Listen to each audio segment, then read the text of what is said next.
Oh, hello. I'm live. How are you? Thought I would bring up the bass for maybe a couple people to come hang out with me because definitely need a beer. Luckily, I have one. I've got Edmund Fitzgerald Porter from Great Lakes.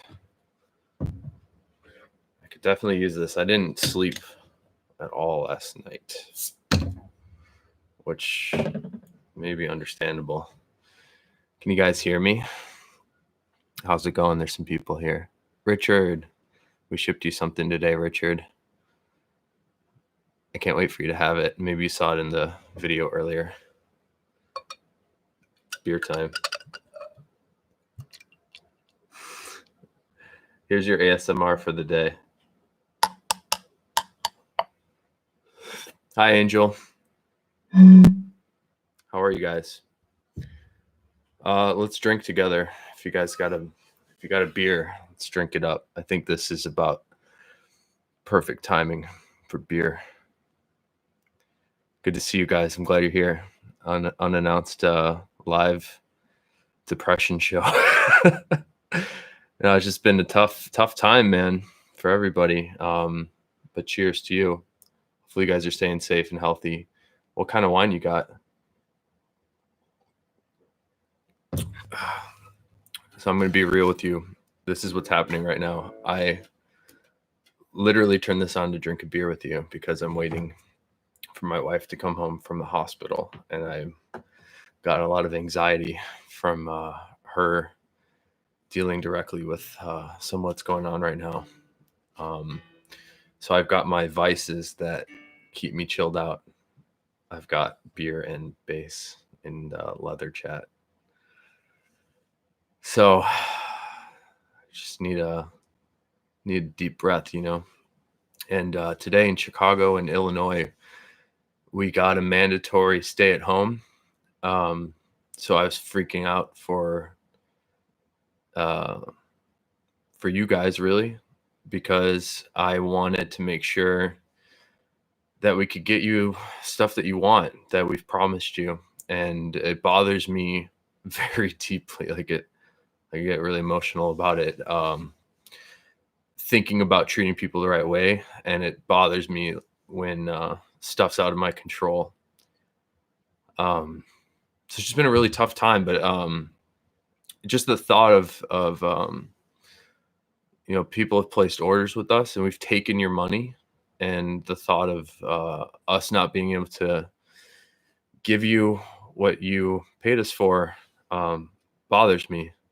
But right now, I mean, I'm freaking out for no reason, because right now there's currently no indication that I won't be able to deliver. But it bothered me to think about the notion that could happen. So that's where I'm at. And last night I couldn't really sleep because I was thinking about the team. We have like a family of people at Ashland that don't get as much attention as I do because I'm on the camera here. And these are really amazing people, and couldn't sleep thinking about them. Thought of what's going on right now. So we're going to be doing some stuff for our team. Nobody's going to pay cut. Nobody's going to cut in hours. Everybody's going to be treated like I would want to be treated in a crazy time, right? So if anybody's going to take a pay cut, it's going to be me. I'm the first one that will be doing that. Probably be working for free if it comes to it, which I don't mind at all because I like this. Dan and I have been making wallets and selling wallets and doing what we love for years, but we've had Ashland for 9 years, and we've been fortunate enough to have some success, and we've saved extra money for times like this. So there's really no like business worry for us. It's more of a health concern. So it's troublesome, man.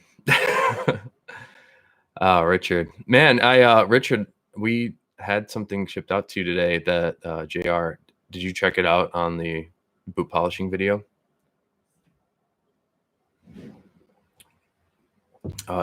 Richard says, don't ever worry about any of my gear. I know you'll sort things out. They're more, hey, appreciate that.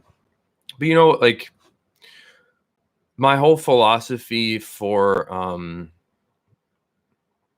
selling a wallet or a belt or watch strap is and it's always been sparked from one moment, and it's about treating people the right way.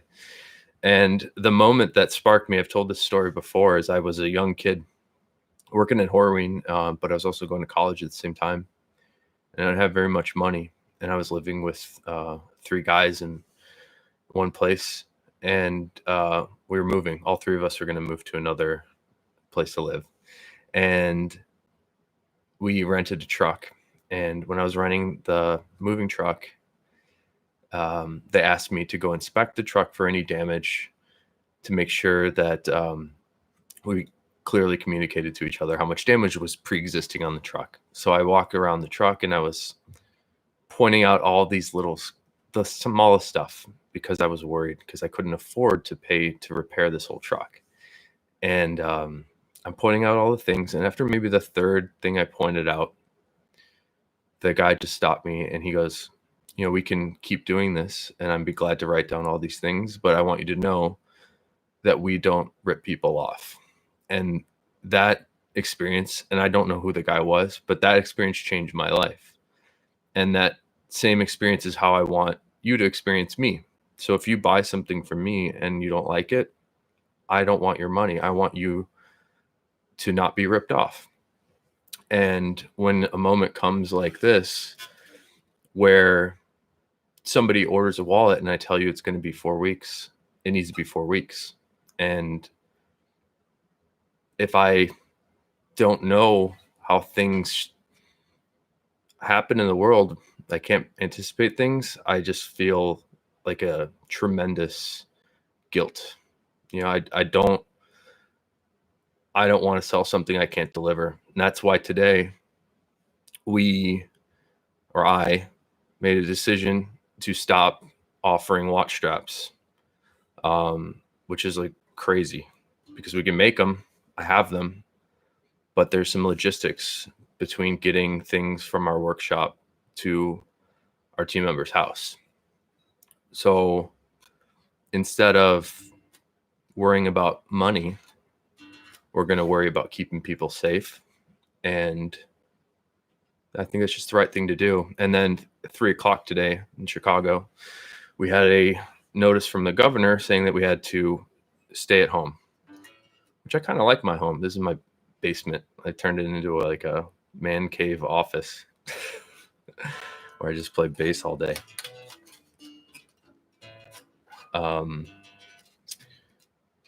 But we are allowed to go to any business is allowed to go to your place of business in order to set up other team members or other employees of the business to be able to work from home. And what that means for us at Ashland is Dan and myself, and perhaps my brother, will be going in different shifts, and we will be cutting pattern pieces for all of your wallets and leather goods for the rest of our team to make. And we've set up 4 people at home to make, in fact, 5 people at home to make things for you from their home.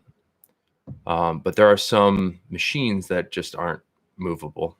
So the watch straps are out for the moment. This is a Filson hat. Actually, a customer gave this to me. I actually really like it. It's very comfortable. So anyways, that's why I'm here. I'm waiting for Chinese food. Trying to support my local restaurants that I like. Those guys must be having a real tough time right now. I can't even imagine what it'd be like to work at a hotel right now, or own a hotel. Work as a server. You guys got to support your local businesses. So drink it up. I need a beer. What songs you guys want to hear? I got you. We can do anything. I have an extensive breadth of songs to play on the bass.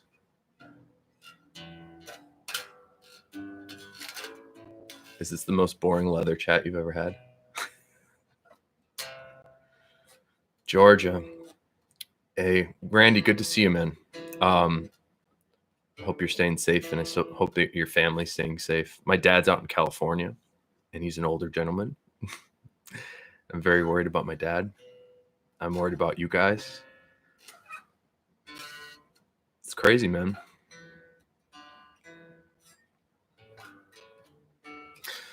So we're just going to do what we can do, you know, wash your hands all the time.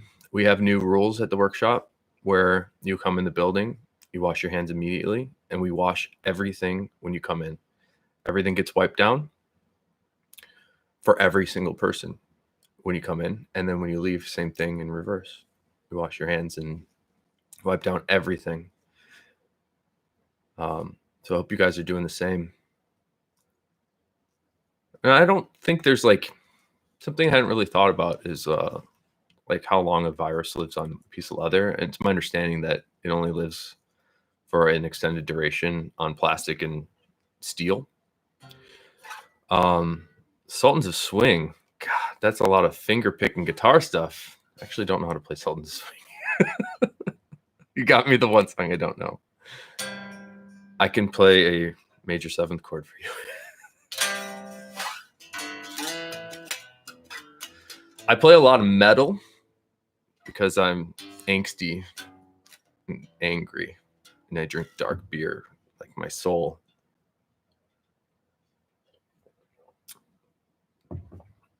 I was playing My Girl because I think it's fun. And I'm not going to sing. It's kind of fun, I guess. Richard, so the JR Fold. I don't know if I told the story completely. I think when I was editing that video today, I didn't tell the full story about Arnold Horween Jr. You might have heard it, but what a cool story, because it's the same story for me. Like that's how Ashland became, is how, oh, I can play Enter Sandman.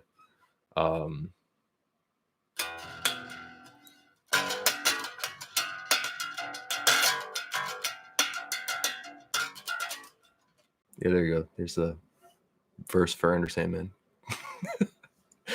So Arnold Horween Jr.